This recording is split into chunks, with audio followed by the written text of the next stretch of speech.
اہل کتاب کو بیت المقدس بطور قبلہ عزیز تھا. پہلے بیت المقدس کو قبلہ مقرر کر کے قریش اور ان کے ساتھیوں کی آزمائش ہوئی. پھر بیت اللہ کو مقرر کر کے اہل کتاب کی.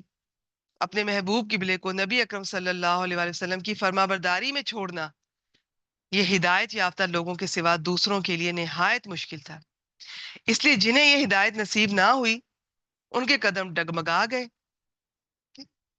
تو اس آیت سے یہ بھی معلوم ہوا کہ پہلے جس قبلے کی طرف آپ رخ کرتے تھے تو وہ بھی اللہ تعالیٰ نے ہی مقرر فرمایا تھا، اگرچہ قرآن مجید میں اس کا ہمیں نہیں ملتا. تو وہ میں نے بتایا نا کہ وہی دو طرح کی ہوتی ہے، ایک وہی مطلوع، ایک غیر مطلوع. مطلوع جس کی تلاوت کی جاتی ہے قرآن مجید، غیر مطلوع میں حدیث آ جاتی ہے، اور یا جلی اور خفی بھی بولتے ہیں. تو یہ انہیں بھی ہم ماننا قرآن مجید کی طرح ہم پہ فرض ہے. تو باقی میں اس کے اگلے حصے کو پہلے پڑھ دیتی ہوں پھر آپ سے شیئر کرتی ہوں. وَإِن كَانَتْ لَكَبِيرَةً، اور بلا شبہ یہ جو بات تھی نا، یہ تحویل قبلہ یہ لَكَبِيرَةً، یہ بہت بڑی تھی، بھاری تھی. اللہ مگر الذین ہدی اللہ، مگر ان لوگوں پہ نہیں بھاری تھی جنہیں اللہ نے ہدایت دی. وَمَا كَانَ اللَّهُ لِيُضِيعَ، اور نہیں اللہ تعالیٰ کہ وہ ضائع کر دے ایمانکم، تمہارا ایمان. ان اللہ بالناس لرؤوف الرحیم، بے شک اللہ تعالیٰ لوگوں پر بہت رؤوف، بہت رحیم ہے. رؤوف ہوتا ہے شفیق کے ساتھ ترجمہ کرتے ہیں، اور نرم، محبت کرنے والا، بہت رحم کرنے والا ہے. اب یہاں پر یہ جو ہے نا کہ اللہ تعالیٰ نہیں ہے کہ وہ آپ کے تمہارا ایمان ضائع کر دے، اس کے بارے میں دو رائے ہیں. جو زیادہ رائے ہے مفسرین کی ہے وہ میں آپ سے شیئر کرتی ہوں. اس میں بھی وہی حضرت برا رضی اللہ تعالیٰ عنہ فرماتے ہیں کہ تحویل قبلہ سے قبل کئی آدمی پہلے قبلے کے زمانے میں قتل ہو کر فوت ہو چکے تھے. ہمیں معلوم نہ ہو سکا کہ ہم ان کے متعلق کیا کہیں. ٹھیک ہے، تو اللہ تعالیٰ نے نازل فرمایا کہ اللہ تعالیٰ کبھی ایسا نہیں کہ تمہارا ایمان ضائع کر دے گا، یعنی تمہاری پہلی نمازیں اللہ کبھی ضائع نہیں کرے گا. اس آیت میں اللہ تعالیٰ نے نماز کو ایمان قرار دیا. زیادہ تر مفسرین کے نزدیک یہی رائے. معلوم ہوا کہ جو لوگ صرف دل سے تصدیق اور زبان سے اقرار کو ایمان قرار دیتے ہیں ان کی عبادت درست نہیں ہے، بلکہ اعمال بھی ایمان کا جز ہے. اور نماز اور زکوٰۃ تو ایسا جز ہے جن کے بغیر بندہ اسلامی برادری کا حصہ ہی نہیں بن سکتا. تو فی الحال اتنا ہی. باقی نماز کی اگر میں تفصیل بیان کروں گی تو وہ پھر یہاں پہ نہیں، انشاءاللہ تعالیٰ پھر آگے چل کر آپ سے شیئر کریں گے. یہ ایک گروپ یہ کہتا ہے مفسرین کا کہ یہاں پر ایمان سے مراد یہ ہے جن لوگوں کو بھی اپنوں کے بارے میں یہ تشویش ہوئی کہ وہ تو قبلے کی تبدیلی سے پہلے فوت ہو گئے، تو انہوں نے جو نمازیں ادھر رخ کر کے پڑھی ہیں پتہ نہیں ان کی وہ قبول ہوئی ہوگی کہ نہیں. تو یہاں پر انہیں تسلی دی جا رہی ہے کہ وہ اللہ تعالیٰ ضائع نہیں کرے گا. ایک گروپ ایسا بھی ہے جو کہتا ہے کہ یہاں پر ایمان سے مراد نماز نہیں ہے. ان کے مطابق یہ جو آزمائش ہوئی ہے، اس آزمائش سے بہت سارے لوگوں کا ایمان ڈگمگا گیا تھا. ٹھیک ہے، لیکن جو واقعی ایمان والے تھے، مخلص تھے، ہدایت پر تھے، تو اللہ تعالیٰ نے اس آزمائش میں بھی انہیں ثابت قدم رکھا. ان کا ایمان اللہ تعالیٰ نے نہیں ضائع ہونے دیا. تو یہ دونوں رائے میں نے آپ کے سامنے رکھ دی ہیں. زیادہ تر مفسرین کے نزدیک اس سے مراد نماز ہی ہے، اور جو یہ کہتے ہیں کہ اس سے مراد نماز ہے وہ اس حدیث کا بھی حوالہ دیتے ہیں جو میں نے آپ سے شیئر کی. اور پھر اس سے اندازہ ہوتا ہے کہ ایمان نماز کے بغیر نامکمل ہے. آگے چلتے ہیں آیت نمبر 140. اب 4 کی طرف ہم چل رہے ہیں. بسم اللہ الرحمن الرحیم. قد نرا تقلب وجہک فی السماء، تحقیق بلا شبہ یقیناً ہم دیکھتے ہیں، ہم آپ کے چہرے کا آسمان کی طرف بار بار آپ کے رخ انور کا ادھر پھرنا، ادھر اس جانب دیکھنا ہم دیکھ رہے ہیں. ٹھیک ہے، نبی اکرم صلی اللہ علیہ وسلم کو انتظار تھا. یہ میں نے شروع میں آپ سے سارا میں شیئر کر کے یہاں تک پہنچی. اللہ تعالیٰ فرماتے ہیں کہ بڑی خوبصورت آیت مبارکہ یہ بھی کہ اللہ تعالیٰ کو نبی اکرم صلی اللہ علیہ وسلم صرف وہ جو دیکھتے تھے آسمان کی طرف، وہ بھی اللہ تعالیٰ کو ان کی ادا کتنی اچھی لگی، کتنی پیاری لگی، اور ان کو یہ بھی احساس دلایا کہ ہم جانتے ہیں، ہم دیکھ رہے ہیں. اور ساتھ یہ تسلی مزید فَلَنُوَلِّيَنَّكَ، پس البتہ ہم ضرور پھیر دیں گے آپ کو قبلتاً، اس قبلے کی طرف ترضاہا، جس سے آپ راضی ہو جائیں گے، جس سے آپ خوش ہو جائیں گے. اور پھر حکم آ گیا فولی وجہک شطر المسجد الحرام، بس اپنے چہرے کو مسجد حرام کی طرف پھیر لیجئے، یہ نماز میں ہی حکم ملا۔ وحیث ما کنتم، اور جہاں کہیں بھی تم ہو، یہ باقی سب کے لیے اور ہمارے لیے۔ فولو وجوہکم شطرا، اپنے چہروں کو اسی کی طرف پھیر لو، مسجد حرام کی طرف۔ وان الذین، بے شک وہ لوگ جو اوت الکتابہ، کتاب دیے گئے، لا یعلمون، البتہ وہ جانتے ہیں، انہ الحق من ربہم، کہ بے شک وہ حق ہے ان کے رب کی طرف سے۔ ہم، یہ یہ میں بھی آپ کے سامنے رکھتی ہوں۔ وَمَا اللَّهُ بِغَافِلٍ عَمَّا يَعْمَلُونَ، اور اللہ تعالیٰ ان کے اعمال سے یا اس سے ہرگز غافل نہیں ہے جو وہ عمل کرتے ہیں۔ یہ ماں کئی طرح کا ہوتا ہے، ایک ماں نافیہ بھی ہوتا ہے، یہ ماں نافیہ ہے۔ وہ ماں نافیہ جس کے بعد یہ با کا حرف آئے، اس میں بہت زور ہوتا ہے، تاکید ہوتی ہے، اس کا ترجمہ ہرگز کے ساتھ کرتے ہیں۔ اور میں یہ بتا دوں، عربی کے زیادہ تر الفاظ کا اردو میں ترجمہ کرنا ممکن نہیں، خاص طور پہ پرانی عربی، قرآن مجید کے الفاظ، وہ ہم صرف عربی میں ہم اندازہ ہمیں دیا جاتا ہے اور ہم ان کو سمجھ سکتے ہیں، لیکن اس کا پھر بھی چلے، اور ہرگز اللہ تعالیٰ اس سے غافل نہیں ہے۔ اس میں دیکھ لیتے ہیں، یہ جو اپنے چہرے کو مسجد حرام کی طرف بدلتے ہیں، یہ قبلہ بدلنے کا اصل حکم ہے۔ ابن عباس رضی اللہ تعالیٰ عنہ فرماتے ہیں کہ قرآن مجید میں پہلا جو یہ ناسخ اور منسوخ ہم پڑھ کے آئے ہیں نا، وہ پہلا قبلے کا حکم ہے، اور باقی اس میں آپ صلی اللہ علیہ وسلم کو بیت اللہ کا قبلہ ہونا اس قدر پسند تھا کہ قبلہ بدلنے کی امید میں بار بار آسمان کی طرف دیکھتے تھے۔ اور یہ تو میں نے آپ سے شیئر کر دیا تھا کہ بیت المقدس شام میں ہے نا، اور یہ مدینہ کے شمال میں ہے، اور بیت اللہ جنوب میں ہے۔ تو مکہ میں تو نہیں پتا چلتا تھا، دونوں ایک ہی طرف بنتے تھے، یہاں پر اب کلیئر تھا۔ تو یہاں پہ پھر پوری ڈائریکشن سب نے، جس کو جیسے جیسے پتا چلتا گیا وہ ڈائریکشن اپنی چینج کرتا گیا۔ اب یہ جو ہے نا، وہ حیث ما کنتم، تم جہاں کہیں بھی ہو اپنے چہروں کو اس کی طرف کر لو۔ سفر میں نفل نماز، کشتی میں نماز، حالت جنگ میں نماز، یہ جسے قبلہ کی ڈائریکشن آپ پتا چلے، یہ ان پر یہ چیز نہیں ہے، وہ جدھر چاہے منہ کر کے نماز پڑھ سکتے ہیں۔ اور یہ پیچھے پڑھ کے آئے ہیں سورۃ البقرہ آیت نمبر 115، تو تم جس طرف رخ کرو سو وہیں اللہ کا چہرہ ہے۔ البتہ سفر میں اگر ممکن ہے تو سواری کا رخ قبلے کی طرف کر کے نماز نفل شروع کر لی جائے، اس کے بعد سواری کا رخ جدھر بھی ہو کوئی مذائقہ نہیں، نہ ہو تو بھی کوئی نفل میں نہیں ہے۔ ٹھیک ہے؟ یہ آپ صلی اللہ علیہ وسلم کی ہمیں پتہ چلتا ہے ایک صحیح حدیث سے، ابو داؤد سے۔ اور یہ جو آخری حصہ ہے، لا یعلمون انہ الحق من ربہم، یعنی یہود کو اپنی کتابوں، ان کی کتابوں میں موجود تھا، انہیں پتا تھا کہ نبی صلی اللہ علیہ وسلم کا قبلہ مسجد حرام ہوگا، مگر کفر، حسد، دشمنی کی وجہ سے چھپا رہے تھے۔ حضرت عائشہ رضی اللہ تعالیٰ عنہ بیان کرتی ہیں کہ رسول اللہ صلی اللہ علیہ وسلم نے فرمایا، یہ لوگ، یہ اہل کتاب، ہم پر کسی چیز پر اتنا حسد نہیں کرتے جتنا جمعہ کے دن پہ کرتے ہیں کہ اللہ تعالیٰ نے ہمیں اس کی ہدایت دی اور وہ اس سے گمراہ ہو گئے، اور وہ اس قبلے پر جس کی اللہ تعالیٰ نے ہمیں ہدایت دی اور وہ اس سے گمراہ ہو گئے، اور امام کے پیچھے ہمارے آمین کہنے پر۔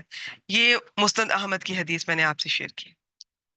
آج کی آیت آخری 145 بھی دیکھ لیتے ہیں۔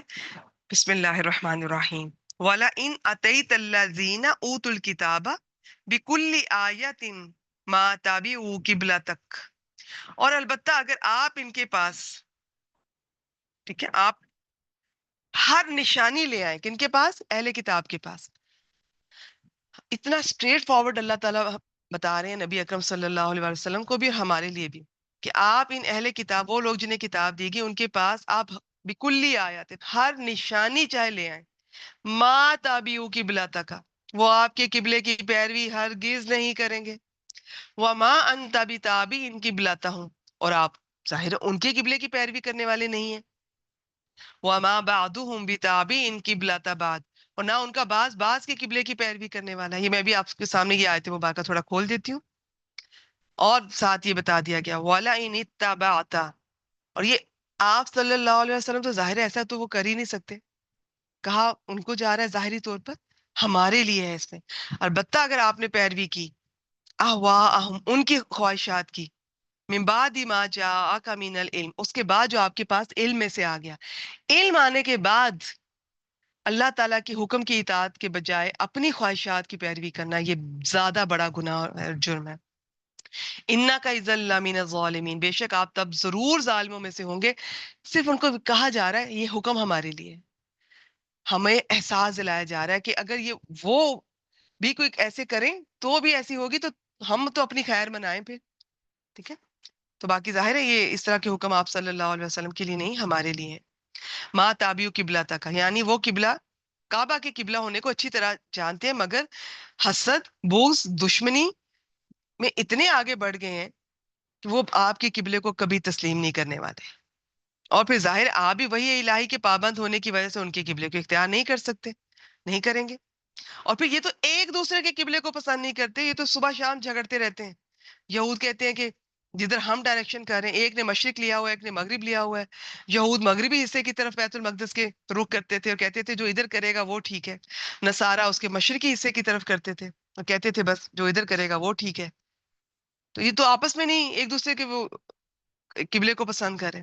اور پھر آخر میں احوا، ان کا جو لفظ ہے نا ہوا، ہا وا یا، اس کے معنی خواہش نفس ہوتا ہے. تو قرآن و سنت کی پیروی تو یعنی اللہ کی طرف سے آنے والے علم کی پیروی ہے. اس کے سوا دین میں جو بھی شامل کیا جائے وہ انسانی خواہش کی پیروی ہے، خواہ وہ یہود و نصارہ کی طرف سے آئے یا کسی اور مذہب کی طرف سے، یا ہم مسلمان خود اپنی طرف سے ایجاد کر لیں، سب خواہش کی پیروی ہے. اس لیے علماء اسلام اہل بدعت کو بھی اہل احوا کہتے ہیں. اب اس آیت پہ اگرچہ خطاب رسول اللہ صلی اللہ علیہ وسلم کو ہے، مگر مراد امت ہے، اور علماء بھی شامل ہیں، عوام سب اس میں شامل ہیں. کہ اگر وہ ایسا کریں تو آپ سے یہ کہہ دیا جائے گا جو کہ وہ کبھی کر ہی نہیں سکتے، تو ہم اپنی خیر منائیں. کیا حال ہے ہمارا آج، کیا کچھ نہیں ہم نے شامل کیا ہوا.